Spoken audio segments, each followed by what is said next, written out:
সন্তানের জন্য সৎ চরিত্র ছাড়া পিতামাতার পক্ষ থেকে উত্তম কোনো উপহার নেই। যদি তার পিতামাতা যদি উত্তম চরিত্রের হয়, অবশ্যই সে সন্তানটা ভালো হবে। আবার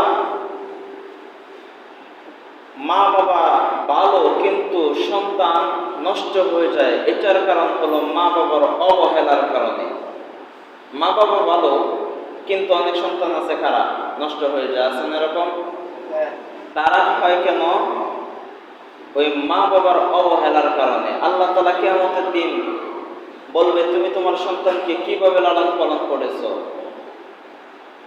ওই মা বাবা বলবে, আল্লাহ আমি তো আমার সন্তানকে ভালোভাবে লালন পালন করেছি, ভালোভাবে শিক্ষা দিয়েছি, এমনকি তার পেছনে অনেক চেষ্টা করেছি, আমি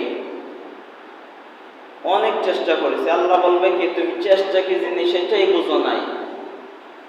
চেষ্টা যে কি জিনিস তুমি এটা বুঝোই নাই, তাহলে তুমি চেষ্টা কি পর্যন্ত করছো?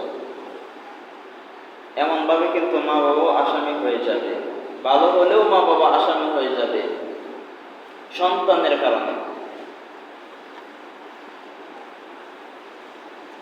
আবার ভিন্ন এক হাদিসের মধ্যে আছে যে প্রত্যেকেই নিজের কর্মফল নিজেকেই ভোগ করতে হবে, এটার কর্মফল আর অন্য কেউ ভোগ করবে না। এটা একটা হাদিস। তো এখানে দেখলাম আমরা নিজের কর্মফল নিজেকেই ভোগ করতে হবে, অন্য কেউ ভোগ করবে না। আবার ওইখানে দেখলাম যে না, আল্লাহ তাআলা বলছে কি, অবশ্যই মা বাবার কাছে জবাবদিহিতা নিবেন।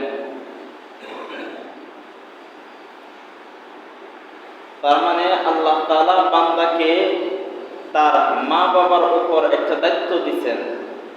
সে দায়িত্বটা যদি মা বাবা সঠিকভাবে লালন করে এবং সে দায়িত্বটা যদি সঠিকভাবে সে পালন করে, তাহলে অবশ্যই তার সন্তান ভালো হবে। অন্যথায় তার সন্তানের অপরাধের বিচারের সম্মুখীন তার মা বাবাও আসামির কাঠগড়ায় দাঁড় হতে হবে।